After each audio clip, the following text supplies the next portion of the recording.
Hello, Stephanie. Hey, Leslie, good to see you again. It's very good to see you too. I'm really glad that we have a chance to sort of talk and catch up a little bit today and for me to have an opportunity to ask you about your experiences.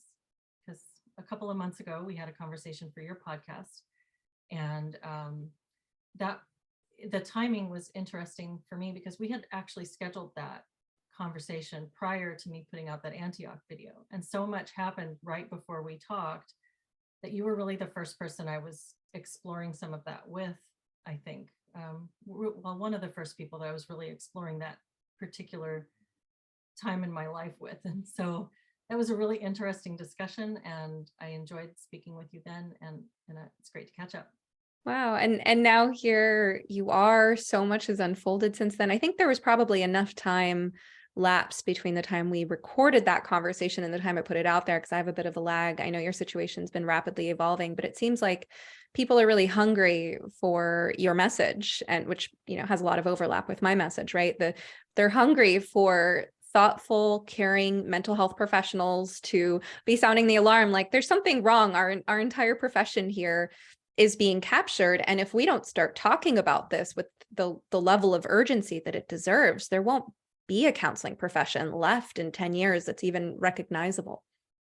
Yeah, absolutely. And I think that's really well said. I think that it really can't be overstated how concerning this is. And I I was initially really surprised by the feedback that I got. I was surprised by the attention that the video that I put out received. I really thought it was going to circulate like through CTA, and it was going to be something that we just all sort of talked about for a few days, and then it went away, and it was just going to be my one attempt to sort of put this info out there, what was really worrying me about where we were going and where this program was going and the profession generally. But the response has been, as you say, it was really, I think people are so aware that something is wrong, and they really want to have these authentic discussions about what it is and what we can do, and just the state of things. Yeah, I bet you get a lot of very similar emails to the messages I hear, right? Just one therapist in training after another, or therapists further into their career, but especially it's the young, bright, the people who go into this for the right reasons, who are thoughtful people, and they're encountering this stuff and they're having very similar experiences to what you've been having.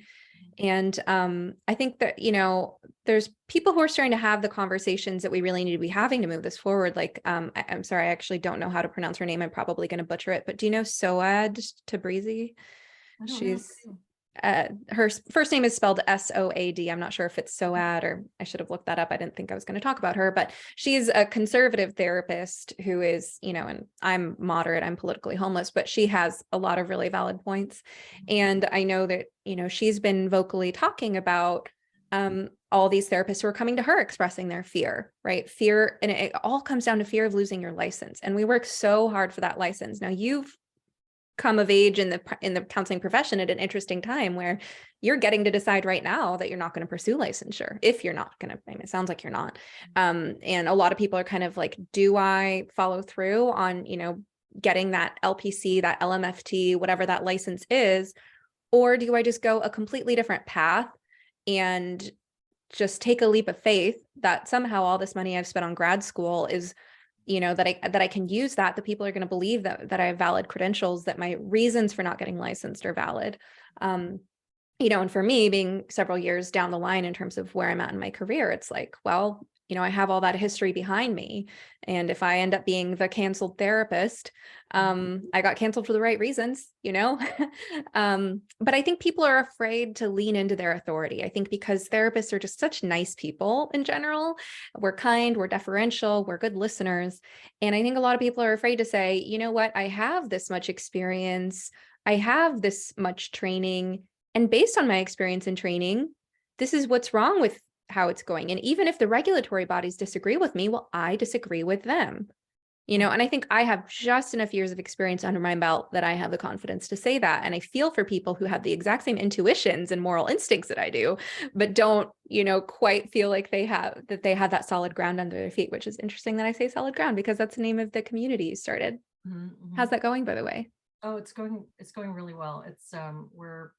We launched in the beginning of January, and this was sort of an offshoot from peer support groups we were doing for Counterweight previously. I don't know if you were a part of that. Counterweight. Okay. No, I wasn't a part of that, but someone invited me to something else recently related to that.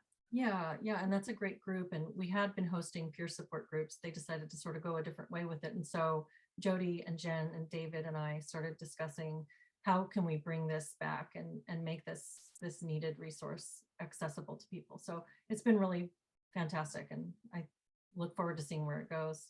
But I think it's really interesting what you bring up about tapping into your own authority, trusting yourself, having the confidence. And I think something that I'd love to explore this because I don't really know how to fully articulate it, but there's something about the gaslighting, the thought reform process of being told things that you know are not true, that really seem very wrong and do not resonate. Yeah. That sets people in a loop of questioning themselves. They just go through this loop. I remember being in it. You're like, no, that's not true, but maybe everybody else knows something I don't. And then you Right. kind of in this process of confirming, reconfirming. And there's a point where for some of us, we gain enough confidence to go ahead and say, no, I'm going to call BS on this. Yeah. But I think that that's different for every person. And I wonder what your thoughts are on that. Well, I think you nailed it when you said, maybe they know something I don't know. Mhm. Right. Because that's that deferential spirit that I was talking about. That is really an appropriate attitude to have in so many other situations. Mhm. And every time I've looked back on that training I went to in maybe 2017, 2018, the training in so-called gender affirming care, you hear these things that don't make sense and that are kind of shocking. And if you're a nice person, if you have the temperament of the average therapist, you go, they must know something I don't know. Mhm. Right? I Mhm. mean, when we go to trainings, a lot of what we learn confirms our suspicions or puts words to things. We're like, oh, that's the language for that thing I've picked up on. Awesome. But every now and then we're surprised. Every now and then it's like, wow, I wouldn't have guessed that, or I learned something new today. And we're grateful for those moments, right? Because they help us, remain humble and learn from people with different professional experiences than we have, right? And so I think that was my first reaction, and it's probably a lot of therapists' first reaction to these trainings where you learn things that intuitively don't sit right. You're just like, they must know something I don't know. Mhm. And I think we're also trained to be deferential to, respecting people's so-called lived experiences. And so when you hear about this idea of the magical trans child who, somehow mysteriously defies the laws of nature because they're born knowing who they are at a young age, they don't, their process of identity isn't as malleable as the average teenager. No. If they tell you at 13 who they are, no, in this case, it applies and it's always going to be true. Like you're like, oh, there's this magical new type of human that has this radically different experience, but who am I to say that that's not a thing? Right. So it's that deferential nature. It's that open-mindedness, empathy, agreeableness, conscientiousness, all the traits that in many other regards make us great at what we do, really set us up to be trapped here. And so you go, they must know something I don't know, right? And for me, it was years of they must know something I don't know until I reached the point where that turned around and it's like, actually, I know something they don't know. And that's when I started standing on the ground of my own authority. And that's what's happening in The Emperor's New Clothes, right? When all the people are looking at a man that looks naked to them, and that's what their eyes, their very own senses are telling them. That's a naked emperor right there. But I've been told to believe that if you're a good person, you can see his beautiful clothes. Well, other people must know something I don't know. They must be better people than me. I should keep my mouth shut lest I be judged a bad person, found out for who I really am. And it takes the innocence of the child who has nothing to prove, the child that hasn't been conditioned to having to prove what a good or knowledgeable person he is, to just say, no, this is what my eyes are telling me. that gives us permission to do the same. And so this whole gender affirming care is actually, it's Orwellian, it's sex denying harm is what it is. And it is exactly what it looks like. It is, yes, it is removing healthy body tissue from young people to treat a temporary mental distress. That is exactly what it is.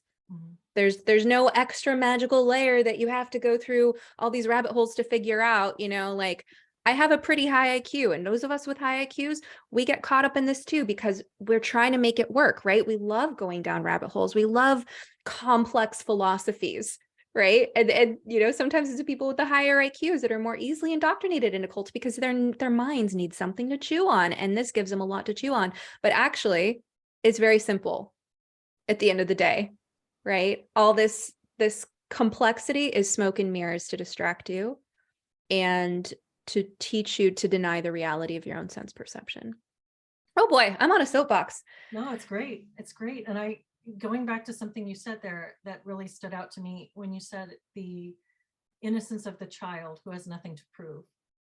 I thought about the particular vulnerability of people who have been educated into a professional networks where they have everything to prove, and how common it is to have sort of an imposter syndrome within that Yeah. network where you're trying to be and trying to seem, and it's everything to prove. And so if everybody around you seems to be agreeing with something that you don't think is right, you're going to doubt yourself. And it's part of that imposter process, that imposter syndrome process. And I remember what that was for me when I was in this gender affirming care training. I remember the skeletons I had in my own personal closet at the time, the things that I was ashamed of, the things that I was afraid if anybody knew this about me or saw this side of me, they would judge me as being unworthy of this profession. And when you're carrying shame about something in your personal life that's not quite right, which there was something in my personal life that was not quite right at that time, and when you're carrying that shame, you're always afraid that people can see. You're like, oh, my colleagues, could they tell that I was just crying on my break? Like there's that, like, I have to present as professional as possible. And for me, that gave me something to prove that I did not want any other situation coming up at work where I felt like I stuck out like a sore thumb. I didn't want to be the problem child because I'm already somebody who attracts negative attention in this or that way. That was my own personal insecurity that kept me thinking I have to agree to this. They must know something I don't know.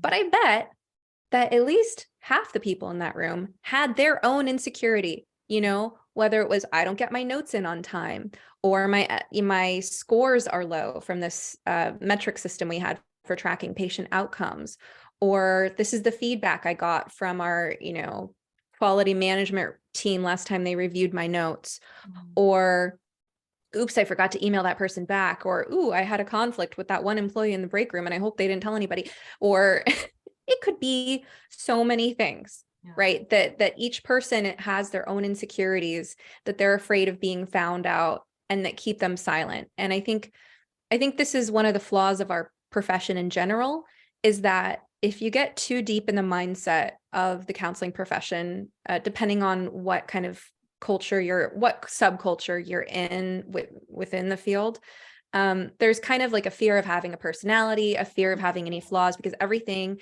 is diagnosed, medicalized, problematized, pathologized. And then you kind of feel like if you're a therapist, you don't have room to have a personality. You don't have room to be a person. And I think that's just kind of a toxic aspect of the culture that I've learned to distance myself from, and just kind of give myself permission of like, no, I'm going to have a personality and it's going to come with trade-offs. And the things that some people love about me are going to have a flip side of the coin that make other people hate me. Those traits go hand in hand. I'm very impulsive. That's a personality flaw. It's gotten me into trouble in situations where I've blurted something out that I couldn't take back in the wrong situation. But also it means I trust my instincts. I'm very quick and I say things that just pop into my mind that end up having beautiful outcomes. So I think therapists are afraid to be whole people, and that the culture of our profession can be quite oppressive. And then that just sets us up for these indoctrination trainings to come in and tell us, here's how you're going to be a good person. Here's how you're going to be a good therapist. Don't ask any questions.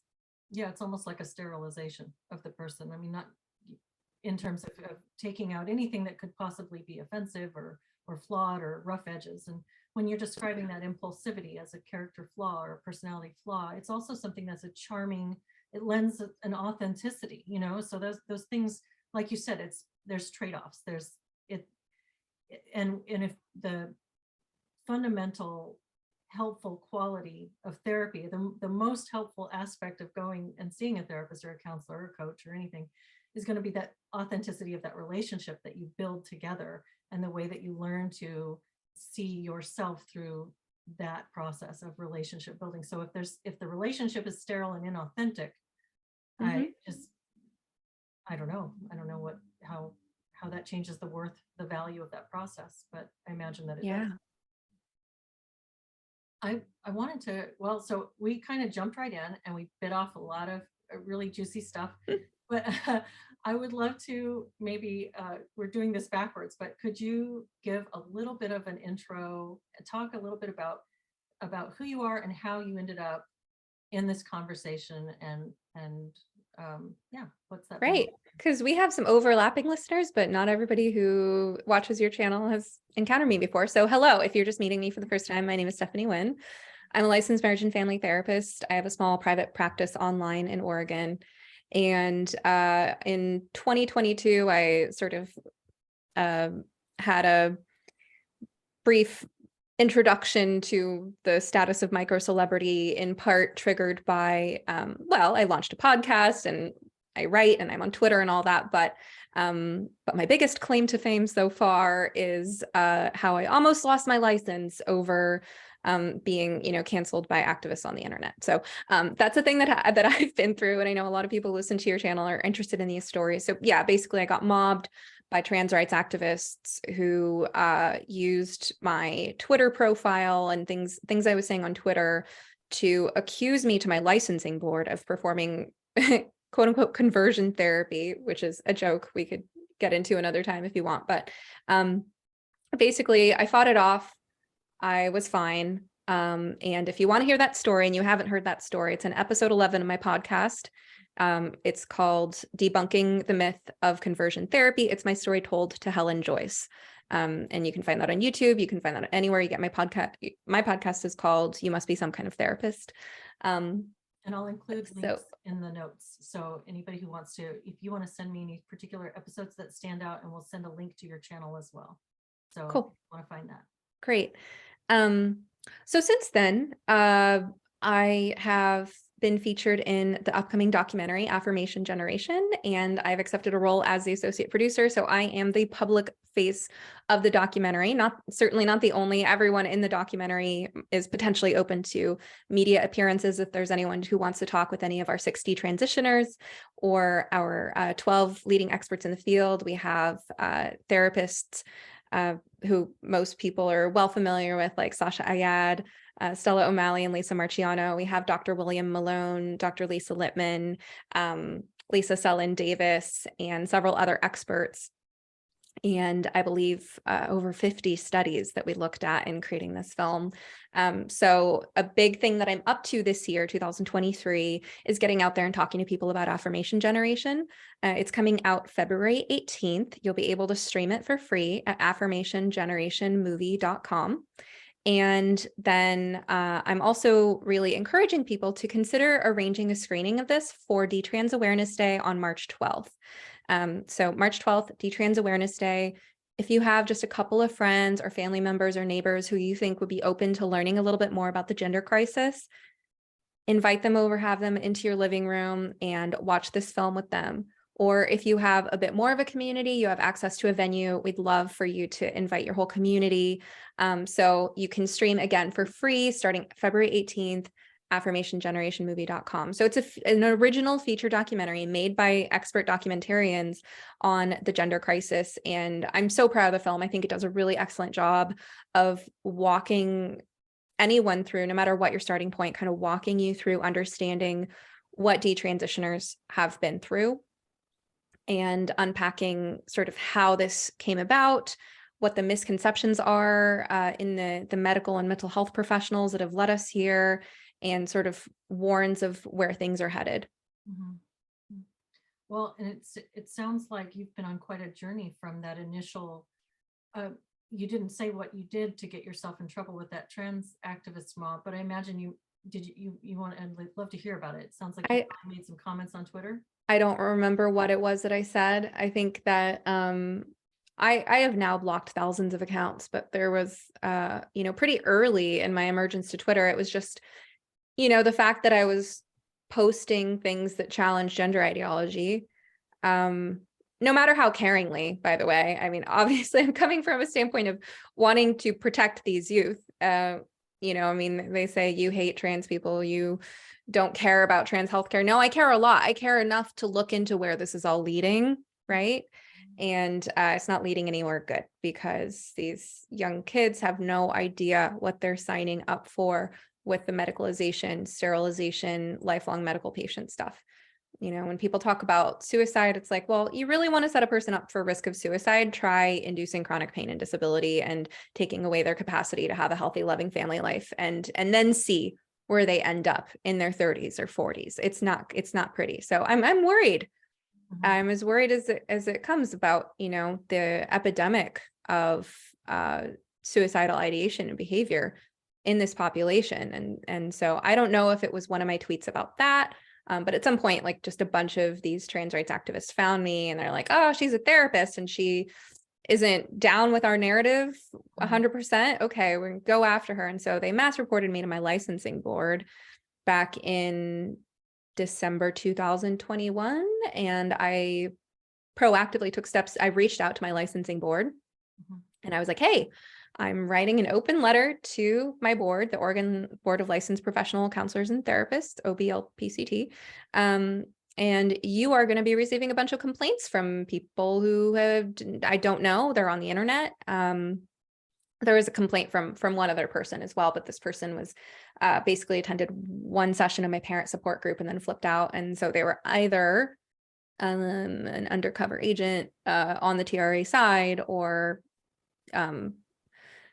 I don't need to put in explicit terms what we know in the counseling field about people who meet you once and then do everything in their power to disparage your reputation. Because the same person who submitted a licensing board complaint about me also left a bunch of nasty comments on my blog and sent pages and pages of nasty emails. And the only experience I ever had with this person, there were several other people there and none of them had the same experience as the person made the complaint. So, that situation is what it is. It sort of speaks for itself. And that complaint was dismissed out of hand.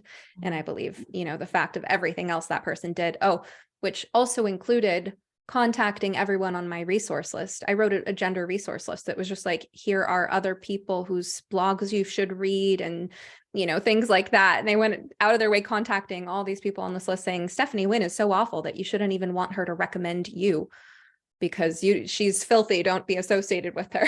So anyway, reputational damage campaign. Yeah. And so I survived that. I survived every therapist's worst fear, right? Attacks on your license. And I lived to tell the tale. Unfortunately, I still have my license. I am aware it could happen again. But at the same time, even if things had gone differently, I still would have had a backup plan. And I think that therapists live in so much fear, but it's like, have you ever seen those CBT worksheets on decatastrophizing, right? Where it's like such a basic therapy tool that, and I wasn't trained in a primarily CBT model. It was, I was trained in much more, humanistic, existential and somatic and systems and attachment. And then it was only when I was working in the field, I was like, oh, everyone expects you to practice CBT. Shoot, I didn't really focus on that. Okay, let me ground myself in some CBT, right? But, CBT tools are very practical. And there's a worksheet anyone can download for free on the internet called Decatastrophizing. And it asks, okay, what's this thing that you're so afraid of? How likely is it to occur? If it did occur, how bad would it be? Have you ever been through anything similar? Has anyone you admire been through anything similar? How would you cope? How did they cope? What are your resources? What would you tell yourself? Basically, like, it helps you debunk the myth that this thing that you're worried could happen would absolutely destroy your life. And I think every therapist who's afraid of speaking out needs to do a decatastrophizing process with that. Because where I came to, and I didn't use the worksheet, this was all mental, but where I came to was the worst that could happen. I lose my license over this. And then that just gives me more attention for my podcasting and writing. And then people seek out my consulting who share the same concerns as you and I. So really, there's no way to lose. I mean, yes, I would be angry. I would be sad. I might even feel humiliated. It would be, mourning, and it would be an adjustment. But I think that, earlier, we're talking about the sterilization, right? I think part of what it is to be a good therapist is to be an interesting human, not just a good person, but an interesting life. Like, some of the older school influencers in the world of therapy, like Adler, right? This idea of self-actualization, right? Being an integral part of wellness, and many great philosophers have remarked that you can suffer through a lot as long as you have meaning. So it's like, I have to take my own advice, right? My job as a therapist isn't just to support other people with their pursuit of meaning and self-actualization. It's to have a meaningful life myself. And I'd rather have this interesting story where I worked as a therapist for however many years before they finally came after my license because I was guilty of wrong thing, And if that's where my story goes, that's where my story goes. Whatever, I can handle it. Like, I've gotten this far in life. I think that's a fascinating point. I think any of these points would be worthy of an entire discussion, because that's a different take than I've thought of, but I love how you put that. And I think it's so true, because it comes back to, you want to be having a discussion with a real person. Yeah. Not just somebody who's in the role of almost an AI bot who's going to just regurgitate diagnosis codes for you, or smart treatment plans, So, oh God, those AI bots. Have you seen those ads for those AI friends? no, is that really a thing? Oh no. Oh, it's so creepy. It's like taking like sex dolls to the next level. Like, I worry there's this whole generation of incels with their sex dolls and then their AI chat friends. Oh my God. And I've seen advertisements for this. I'm like, they are targeting the wrong person. I am not their demographic. I don't know why this is showing in my Twitter feed, but this like chat friend where if you pay a low amount, it's just like a friendly, of course, it's always a female, right? Like an attractive looking female. And if you pay, was the boyfriend pillow that puts it has its arm around you when you sleep. That was my first thought, was the boyfriend pillow. Okay, these people need to get better at marketing to women, I guess. But this is like, I saw an advertisement that was clearly made for men that was like, if you pay $10 a month, you get this chat friend, right? Who is in one outfit, like kind of a librarian outfit, right? But if you pay $90 a month, then she's in a French maid outfit, and it's like she'll flirt with you. I mean, Lord. Wow, where have we come? Please, people, pursue self-actualization. If you don't, this is where you'll end up, talking to a bot. So, that makes me wonder, what do you see as the way that we move through this? What gives you hope and optimism in all of this? Those are some broad questions. Nature rewards courage. I think that the human spirit is just too resilient and too interesting. And I've met too many intelligent people. I mean, yeah, things are scary, but I guess part of it is that my professional obligation as a therapist sort of precludes me from falling into nihilism, because I can't afford to be nihilistic in the same way that a parent of a young child can't afford to be nihilistic. Like, I don't care how grim your worldview is. If you're raising a young child, you have to, it's just innate. It's built in to try to do everything in your power to make their life as good as possible and to give them hope. Right. And I think, I feel almost like a parental obligation toward my clients. Or it's a different type of obligation, though, just that I am here to hold hope for them, that they can find meaning struggling through their circumstances, whether or not what they're going through in therapy has anything to do with what my personal interests are or what I focus on my podcast or what the documentary is about.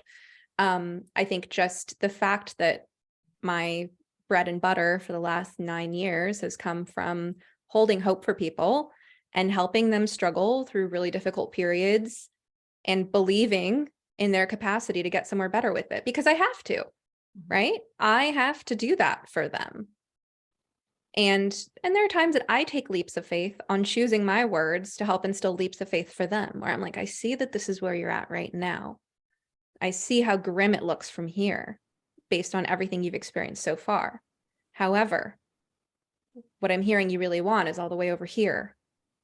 And I can see that for you, but I can also see it's going to take work and it's going to take leaps of faith. And here are a few of the steps that you're able to identify right now that some part of you knows you should be taking if it's remotely possible to be over here. But what other choice do you have? To not believe it's possible, right? And then what do you just do, languish until you die, right? So I think it's just years of being in that role for people and helping them struggle through difficult periods and take those leaps of faith and get somewhere better, that I generalize that to my approach to life. And I think that when I see people on Twitter posting really jaded, nihilistic things about how the world is going to hell, I'm like, I think that they're overlooking their own agency. I credit my time being a New Age hippie, because I remember there being like a lot of emphasis during this period of my life on the throat chakra and the power of manifestation through what we imagine and what we speak.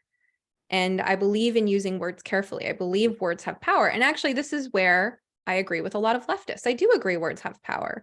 I just disagree about the implications of that, right? I think that knowing that words have power, that words can paint images, I can speak words in my mind and you see something in your mind, that's magical, right? I can, how many people gave up something they loved because of one mean teacher or parent saying, you'll never be any good at that when they were 8 years old, right? Words are powerful. They can harm, they can heal, they can close down possibilities, and they can open up possibilities. So I'm not going to go casting a spell with my words that paints a picture of doom and gloom of a world I don't want to live in. I'm going to use the power I have. Yes, I'm just one person, but that's what my domain is. This is the body I'm responsible for. This is the mouth of the words that, I'm responsible for what words come out of this mouth. So with this little piece of space that I've been allotted, I'm going to work on what I want to see in the world. And I should probably get around to that because we don't have forever. Like, what I want to see in the world is I want to see healing and justice and reconciliation for the people who've been harmed by the lie of so-called gender affirming care. So we're talking about detransitioners, whether or not they call themselves detransitioners. Another term that I sometimes use, people have mixed feelings about this, is survivors of gender malpractice, because I do believe it's malpractice. There are people who feel lost in transition. There are people who feel stuck. They don't know, should I be living through, moving through the world as a man or a woman? I don't know, because I'm a woman, but I'm also like 21 years old and bald and my voice is permanently deepened. Like, what bathroom do I use? Shit. I mean, there are people in that situation. Who am I to tell them you should or shouldn't call yourself a detransitioner?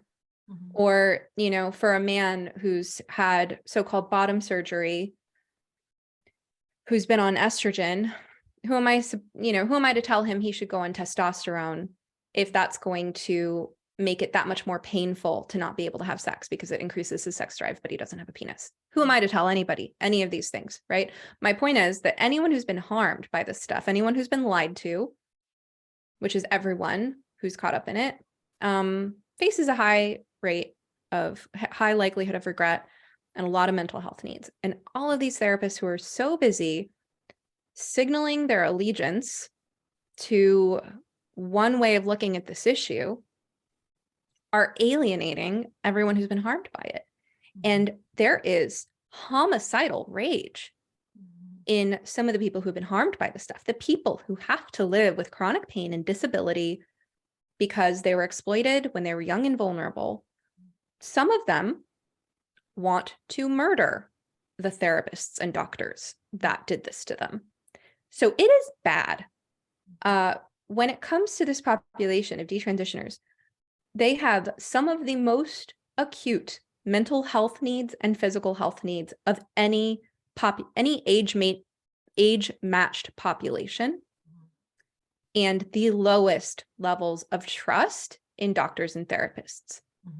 That is such a crisis.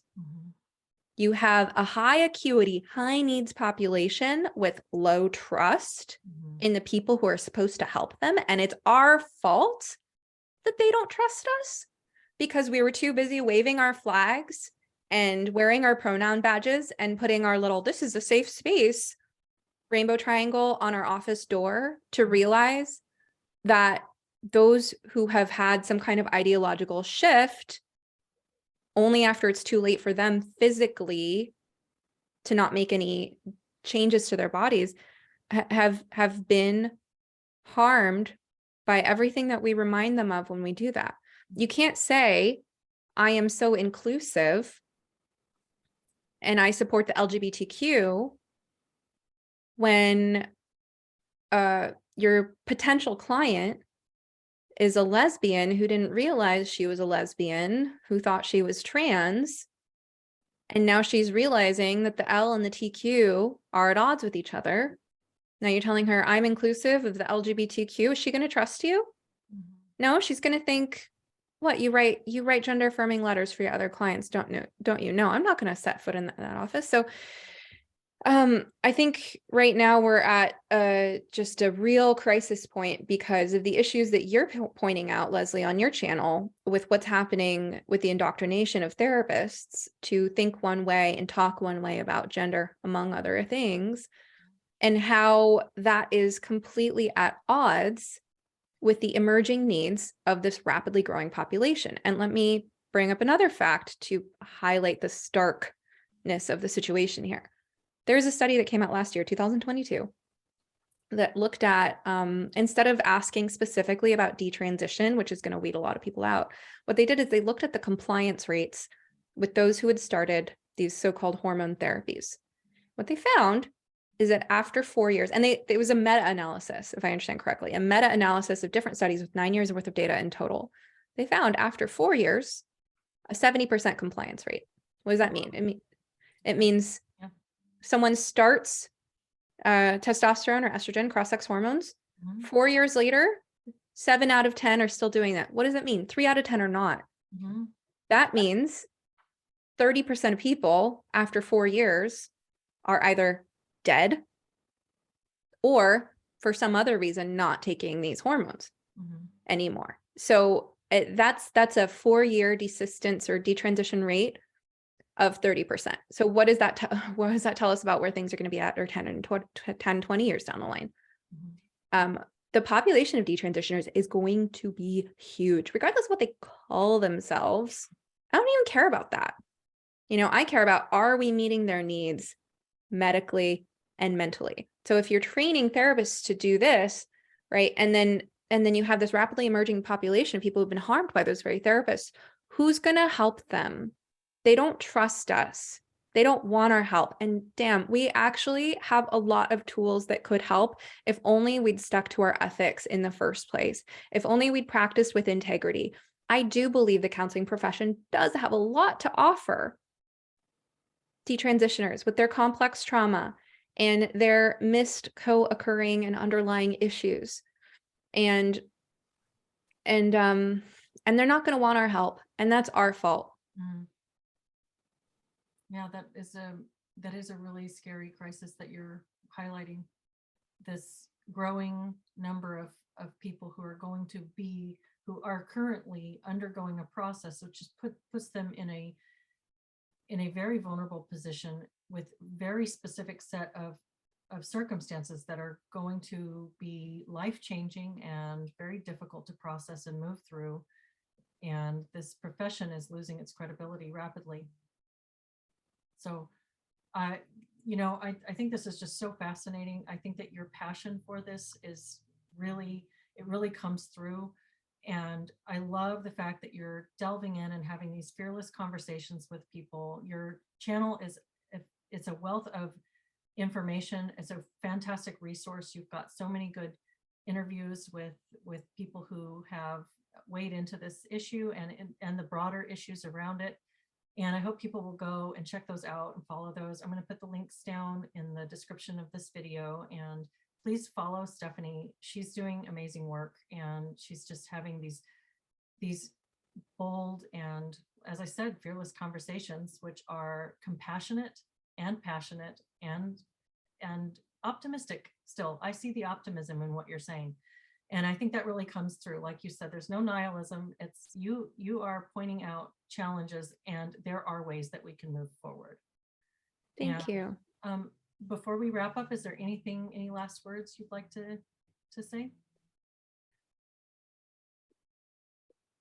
Those of us in the medical and mental health professions and in adjacent professions like coaching and consulting, we need to be actively reaching out to detransitioners and working on earning their trust. We cannot assume their trust, and there are a lot of things that we're doing to alienate them. I've learned the hard way. I have accidentally offended many detransitioners. No, that's an exaggeration. Don't take it that way. I've accidentally offended a few detransitioners, some of whom have just told me to go to hell. One or two told me to go to hell, and maybe one or two have given me some really valuable feedback. But either way, I've learned in the process, and I've learned that there's a lot of things that that the media is doing wrong, even the most caring media. There's a lot that any of us who are trying to talk to or with detransitioners have not figured out how to do yet. And, I know there's not time right now to get into some of the conversations that people need to be having about how to talk to, with, and about detransitioners in a way that's respectful. It's a learning curve, even for the best of us who are trying. But nonetheless, even though sometimes they're going to tell you to go to hell, you still need to be reaching out and thinking about, how do I earn the trust of this community? Not how do I convince them to trust me, because they've been abused in the worst ways when it comes to people trying to convince them to trust them, right? But how do I earn the trust of a community that's been this badly hurt? And how do we speak respectfully about their stories? How do we speak honestly about what they're really suffering through, and at the same time speak in a way that is respectful and encouraging of their capacity for resilience? Anyway, yeah, that's all I'll say about that. And then just to plug the documentary again, it's at affirmationgenerationmovie.com. On Twitter, you can follow the film at 2022 affirmation. You can follow me on Twitter at sometherapist. You can follow my podcast on Twitter at some_therapist. On Instagram, I'm at sometherapist, and the film is at Affirmation Generation.